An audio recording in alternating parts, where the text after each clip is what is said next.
I'm Adrian, the cruise and travel guide. Join me on board Regent Seven Seas Explorer, what should prove to be one of the world's most luxurious cruise experiences.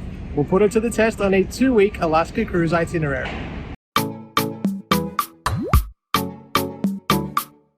Regent Seven Seas Explorer has been billed as one of the world's most luxurious cruise ships, but when you bring it to Alaska, a place that's really all about the destination, is it really worth the price? I spent 14 days on board to find out, and I'll tell you how much our cruise cost at the end of this video. Remember, when you're planning your next cruise or holiday, you can head to my website first, where you can search, compare, and book. Alaska is truly one of the world's top cruise destinations. This was actually my second Alaskan cruise, my first was 10 years earlier. At that time, we cruised with Princess, well known for their comprehensive Alaskan cruise offerings. This time, thanks to the undeniable attraction of a late deal, we decided to do things different and chose a cruise line we had never experienced before, Regent Seven Seas Cruises. This will be a lengthy video, so feel free to use the chapter tool to skip through sections of the review. What I knew of Regent was that it was almost all-inclusive and positioned in the cruise market as an ultra-luxury offering. That's a sort of broad term, but by the end of our 14 days on board, I had a good handle on exactly what that meant. Starting with one of the most impactful differences, passenger numbers. Luxury cruising is about many things, but one of them is about the size of the ship and the number of passengers that they can hold, because fewer passengers means better service, or at least it should, plus more space per passenger on board for comfort. For context, once on board what was reportedly a sold-out cruise, we didn't encounter queues, nor crowds. The sail-away event in Vancouver at the beginning of our cruise really painted the picture. This is a fairly substantial ship, but with such few passengers, we would never feel overwhelmed. That also translated to a real sense of freedom both in port and on board. As an example, there's a nightly show at 9:30 in the beautiful 2-level theatre, and at no time were you expected to queue up 15 or even 30 minutes ahead of showtime to make sure you could get a seat. Something that's almost a requirement on mainstream cruise lines these days. Instead, you could easily wander into the theatre even after showtime and you'd have no problems getting a seat. Ushers on the lower level would even guide you to a free seat with their flashlights. Being an Alaskan cruise, it was common to see many other ships in port. In Sitka, we docked with Norwegian Bliss, a ship that is 168,000 gross tons, or roughly 3 times the size of the 55,000-ton Seven Seas Explorer. With the same passenger-to-space ratio as Regent's ship, you'd expect Bliss to carry around 2,250 passengers, but instead, she actually carries over 4,000 at double occupancy, and even more with third and fourth berths in use. Of course, the cost to cruise with NCL can be significantly cheaper than with Regent. They're not exactly competitors in this space, but the example highlights Regent's focus on keeping passenger numbers low to increase the sense of luxury and service on board. I often spend time talking about the small ship cruise experience, and just docking next to a ship of Norwegian Bliss's size kind of shows how that impact is felt in places like port. Of course, they offer fantastic cruise experiences with so many amenities and attractions, but in port, there is such a huge benefit to sailing on a smaller ship with fewer passengers. Service was, in general, a consistent highlight across our 2 weeks on board. Suite stewards are more like butlers on other lines, truly taking an interest in ensuring that you're well cared for and have everything you need. Do you want specific fruit or snacks in your suite? Restocked daily? Just ask. Particular drinks for your minibar? No problem. A cocktail making setup in your room? I'll come back to that. The attention to detail was incredible and nothing like I've ever experienced on any other line. With a crew to passenger ratio of 1 to 1.3, it's no wonder. Across the entire ship, we encountered incredible crew at every turn.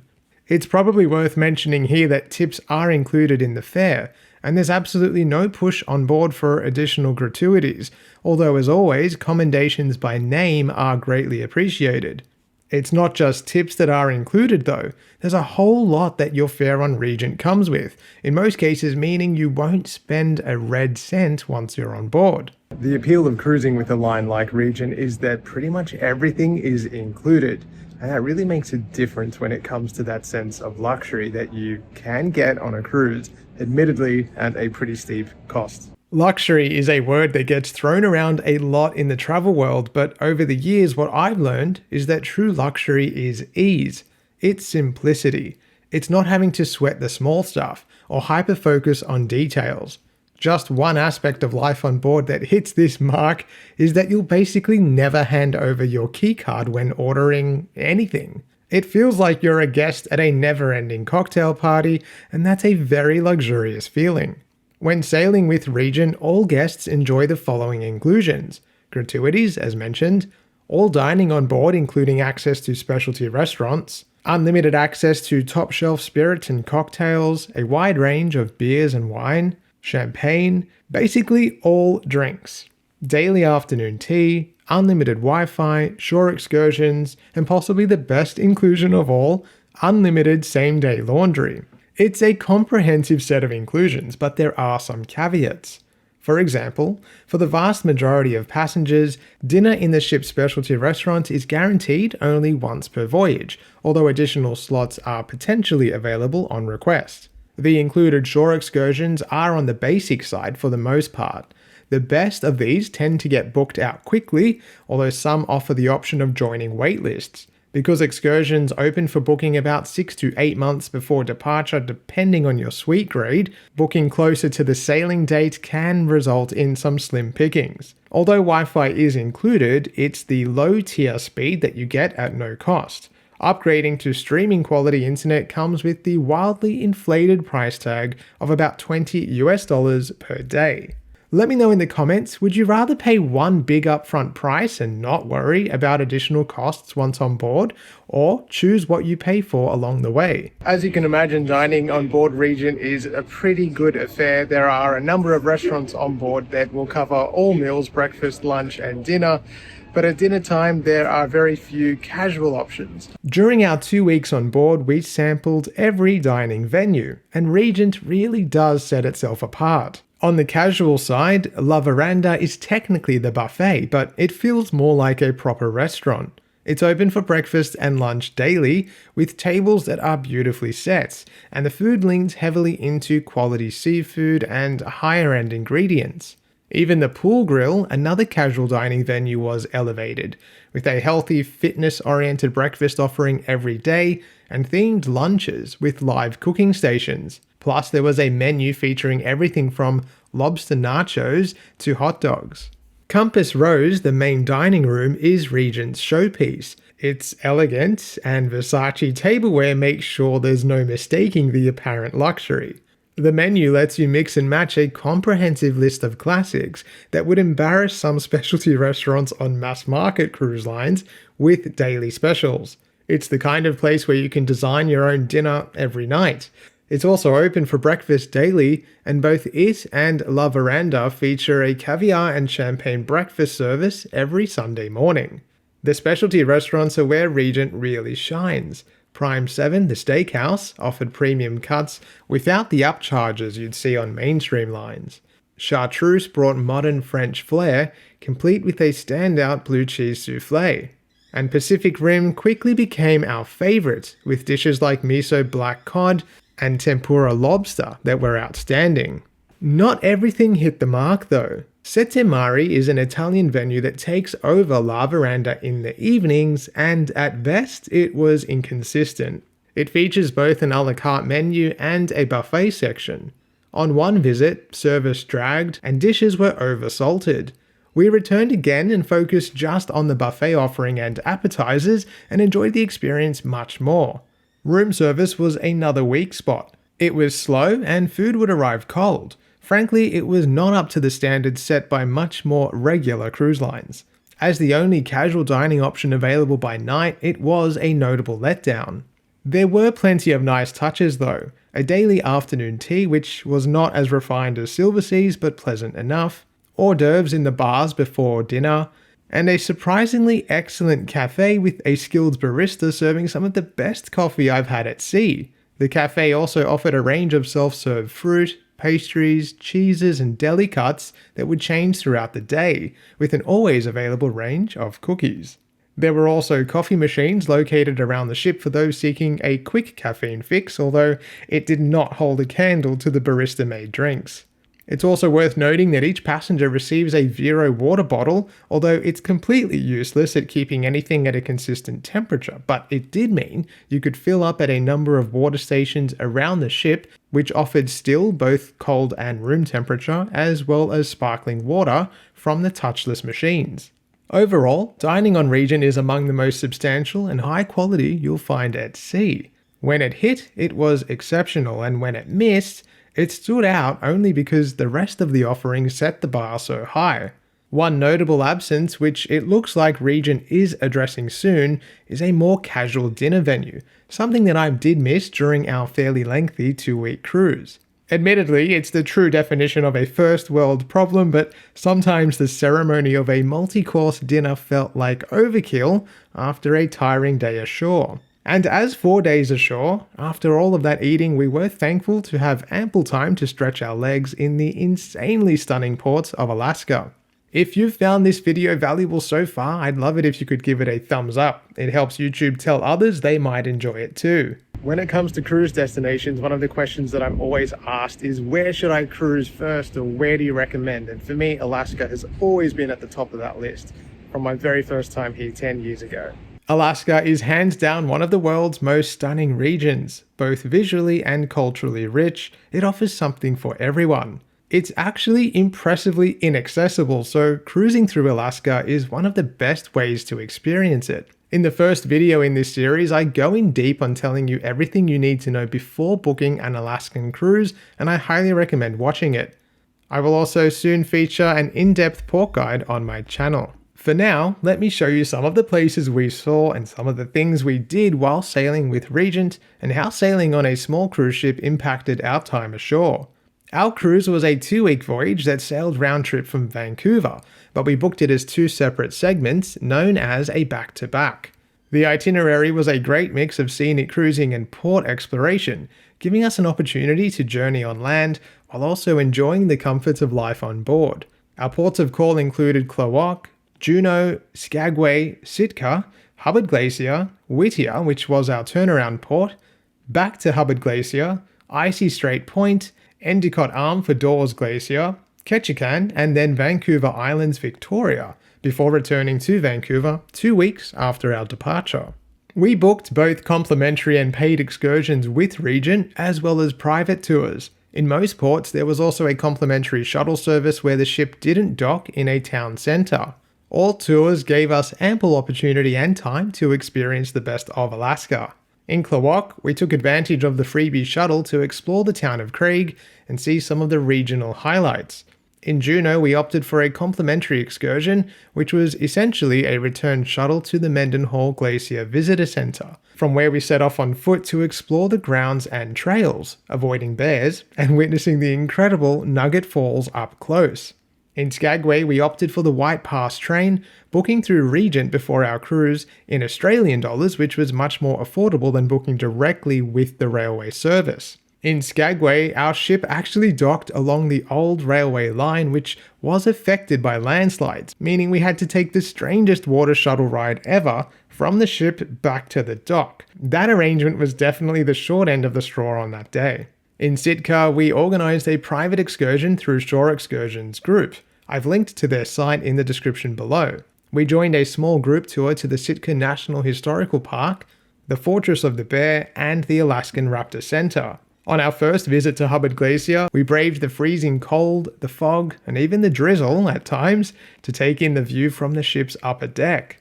Fellow passengers opted for the $424 Australian 2-hour cruise to get an even closer view of the impressive ice front. In Whittier, and on the advice of Anthony, one of my viewers, we booked a private jet ski tour, where we got to experience the true magic of Alaska. It ranks as one of the best tour experiences I've ever had. seeing waterfalls, multiple glaciers, and experiencing it all from the excitement of my own jet ski. Back to Hubbard Glacier a second time, and this time with a later arrival, we took advantage of the aft infinity pool, spending a couple of hours luxuriating in the, thankfully, warm water, with views that were just as breathtaking as the first time. In Icy Strait Point, otherwise known as Hoonah, we were the only ship in port. That meant we had free run of most of the island's facilities, although a lot of it was closed on account of the low passenger numbers. We opted for the Zip Rider experience, one of the tallest in the world we were told, which saw us launch from the top of the mountain to the bottom in as little as 90 seconds, reaching speeds of up to 100 kilometers per hour. It was definitely one for the books. We reserved it through Regent at a cost of 251 Australian dollars each, which seemed excessive, but again, it was a unique experience. We also chose another complimentary Regent tour here, a tram ride, which showcased some of the mountains and forest. We also had free access to the gondola system, which is normally a ticketed experience when arriving on other cruise lines. Due to a buildup of ice, scenic cruising at Tracy Arm was replaced with Endicott Arm, culminating in a visit to Dawes Glacier. The weather was stunning for our trip through here, and over the rest of the afternoon we were captivated by the passing sights, including hours of whale watching from the ship's back deck. So spacious is Seven Seas Explorer that for hours we were the only people on the aft deck. In Ketchikan we did our own thing, taking the complimentary shuttle into town and then walking the streets, shopping and avoiding some of the more obvious tourist traps here. We visited Creek Street and watched salmon instinctively fight the raging currents in Ketchikan Creek. We took advantage of the visitor centre and shops at Ward Cove, where our ship was docked, for some touristy shopping without the crowds. Finally, in Victoria, we made the most of the city's very walkable layout and visited the delightful Fisherman's Wharf, took a water taxi to Chinatown, sampling some local foodie delights there, and then continuing our exploration of the really picturesque downtown area on foot. Sailing to Alaska on a small ship with fewer passengers meant we were less likely to encounter crowds, certainly not from our ship anyway. Meeting for shore excursions was always easy, with smaller groups making the experience feel less chaotic. During scenic cruising, we had our pick of any outer deck. It didn't feel like a scramble for space, instead it felt calm, and we could take it all in. The overall sense of more space, more quiet, and a slower pace really matched the destination. But as much as Regent would like us to think it offers unrivaled luxury, here are 5 things that really surprised me, and not in a good way. When cruising with the comparatively mainstream Celebrity and Princess cruises, you typically see cold towels, water, or drinks available when departing from or returning to the ship, but with Regent, there was not one occasion where the cruise line prepared any sort of welcome amenity. While Regent offers an app, it is useless. I don't mean that it's basic, but instead, the thing doesn't even function, despite asking you to connect to the ship's Wi-Fi. This meant there was no way to see what was going on around the ship without consulting the printed newsletter. While service across the ship was really good on the whole, there was zero waiter service on the upper pool deck. That meant walking down to the pool bar if you wanted a refreshment. It was the same out the back by the infinity pool, despite there being a menu available. On arguably much lesser cruise lines, it's common to see a hot chocolate station or blankets being offered during scenic cruising events in Alaska, but Regent didn't exactly do that. We discovered only by accident that the observation lounge had a setup with pastries and hot chocolate during our first morning visit to Hubbard Glacier, but this wasn't noted or announced anywhere, either in print or across the PA system, and most people were outdoors where there was nothing offered. Tour descriptions for both complimentary and paid options are truly abysmal. They lack so much detail. There were gaps around timing and places. Even the expensive Hubbard Glacier boat tour stated that the boat in question offered large windows and heating, indicating there was no external access. But we later learned there was an accessible outdoor deck, which is something we would have been more interested in. In my opinion, Princess Cruises is an absolute leader when it comes to tour descriptions, and Regent should take a close look at them to see how it's done. Although none of these are what you'd call significant, the reality is that Regent is responsible for setting the bar so high, so any misses are particularly noticeable. If you've made it this far, you know there was plenty we loved about cruising with Regent. There were many moments on board that showed just how much attention to detail the cruise line and its crew has. From offering a black napkin to ladies dressed in dark clothing, to noticing sunlight piercing into the eyes of diners or bar patrons and adjusting the window shades without being asked, to a complete handover taking place behind the scenes between our room stewards when we were relocated for the second part of our back-to-back voyage. In that instance, every preference had been communicated to our new stewards, and this is the perfect time to tell you more about our accommodation. While all cabin grades on board Seven Seas Explorer are considered suites, they're not all the same. Each comes with a balcony or veranda at a minimum. We stayed in a Serenity Suite, which was the second most affordable room type on board. It's a really lovely space that has been beautifully designed with well-considered details. It's not the largest room we've ever stayed in on a cruise, but it was incredibly functional. The wide entryway led to the window-facing king-size bed, which, by the way, was super comfortable. The large, flat-screen TV could easily be pulled from the wall to face the bed, or viewed just as easily from the sofa. A bar cabinet housed a variety of glassware, and the bar and bar fridge could be stocked with whatever you desired. As I mentioned at the beginning of this video, in the week leading up to the cruise, I reached out to Regent and requested everything we needed to make in-room espresso martinis. They're one of Michael's specialties after all. And it was a bit of a test on my side of things to see just how far that luxury name runs. You might have already seen this on my Facebook and Instagram pages, but Regent definitely delivered, with everything we needed, including premium vodka and the necessary coffee liqueur. Our room stewards, Fiona and Andy, both went above and beyond with checking in and making sure we had everything we needed. They behaved more like the butlers we've experienced on a line like Celebrity. Once they learned our preferences, they kept it up. Whether it was ensuring we had multiple bottles of still water available, or pretzels and crisps, or even our preferred fruit, they were on the ball. Unlimited same-day laundry included basically everything except for dry cleaning, and it was a perk we took full advantage of. Linen bags were provided in the room, and we'd place them outside our door before 9 AM for same-day return. That really made it so simple to plan clothing and outfits, knowing we could so easily have things laundered. It's also a strange treat to unwrap your unmentionables every night as though they're a gift. There were also passenger laundries available at no cost, with washing, drying, and ironing facilities for cruisers who prefer to take care of their own. The room also offered storage everywhere. We didn't get close to using it all up, and the walk-in closet made organizing everything we brought as easy as could be. The bathroom was also a highlight, with a dual vanity, a bath with shower, and a second walk-in shower with a rainfall head. L'Occitane branded amenities amplified the luxury touch, and of course our room was refreshed both morning and night. So how much did we pay? Booking about 3 months before departure gave us access to very sharp pricing, with substantial discounts over the brochure rate.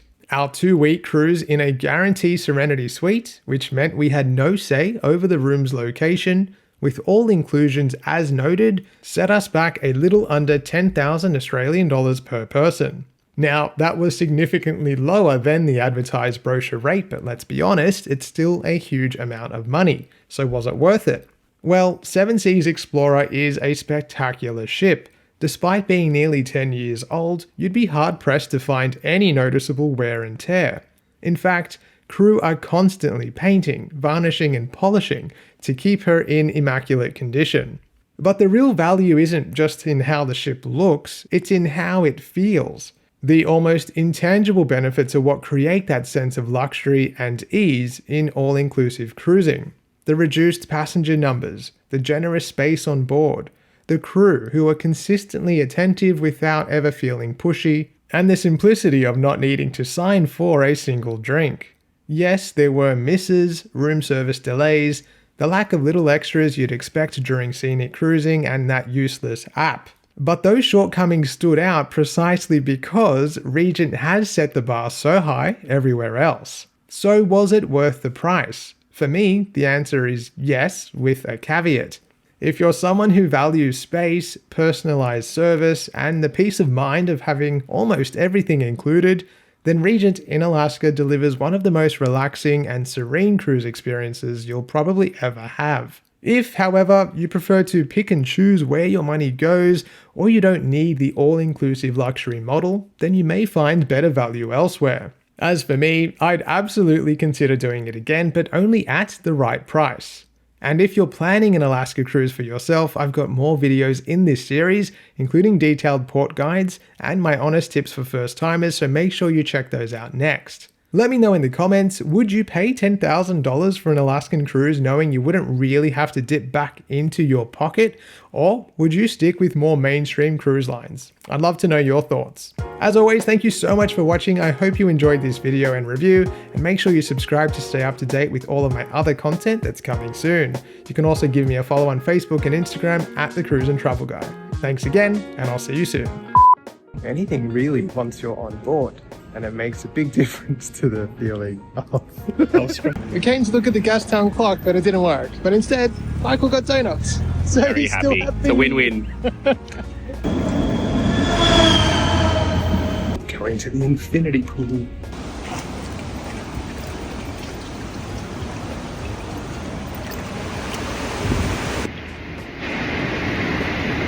Let's start off every morning like this.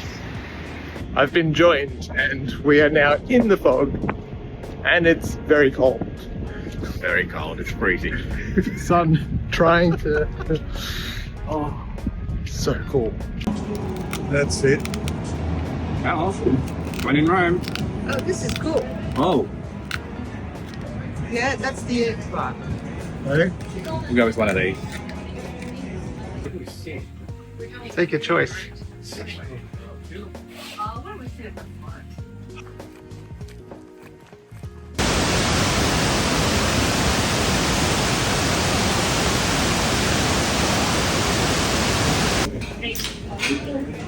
Race scoops. Oh Lord. Quack, quack. Didn't even cheers. Oh, it's nice. I like it. We have a new neighbor.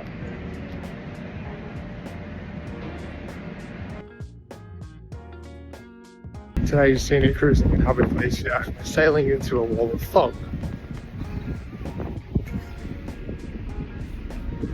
Literally.